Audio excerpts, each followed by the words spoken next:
대구 상인연합회장의 특혜 행정 의혹, 대구문화방송이 연속 보도하고 있는데요. 그런데 상인연합회장의 자녀에게도 대구시가 특혜를 준 의혹이 나오고 있습니다.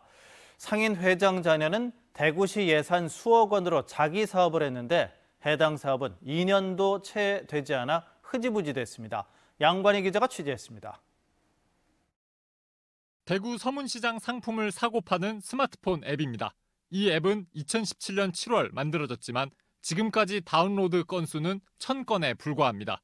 서문시장 쇼핑 배송 시스템 사업도 같은 시기 앱 서비스와 함께 시작됐습니다. 대구시가 예산 수억 원을 들여 시장 안에 퀵 서비스와 콜센터, 택배 시스템을 구축한 것입니다. 하지만 정작 상인들은 거의 사용하지 않았습니다.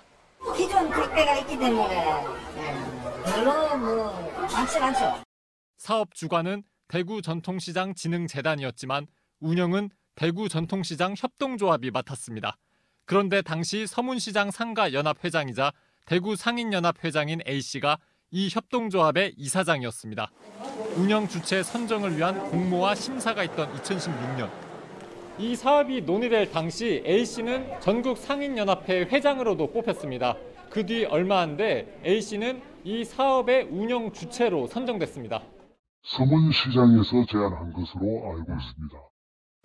A씨 자신이 대구시의 사업을 먼저 제안하고 다시 그 사업을 받은 겁니다. 그뿐만이 아닙니다.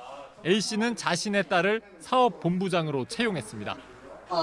씨가 이제 있더라고요. 네네.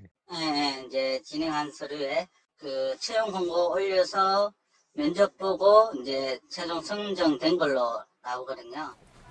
해당 사업은 SM 마켓앤 배송이란 업체가 진행했습니다. 이 업체 이름으로 법인 등기부 등본을 떼보니 충격적인 사실이 발견됩니다. A씨 딸이 사내이사, 아들은 감사, 자신의 자녀가 주인인 것입니다. 다름 아닌 A씨의 가족회사였습니다. 공교롭게도 이 회사는 사업이 시작되기 넉 달 전인 2017년 3월에 설립됐습니다. 상인회장 가족들이 대구시 예산으로 자기 사업을 한 셈입니다. 하지만 더욱 이해할 수 없는 일이 벌어졌습니다. 실적 부진으로 사업 추진이 힘들어졌는데도 대구시는 오히려 최초 6억 원의 예산 이외에 1억 1천만 원을 더 지원합니다. 대구시 관계자는 오래된 일이어서 사실관계를 확인하기 어렵다고 밝혔습니다. 상인회장 A씨는 취재진 연락을 받지 않았습니다. A씨 측근은 당시 운영을 맡을 사람이 없었다며 특혜는 없었다고 밝혔습니다.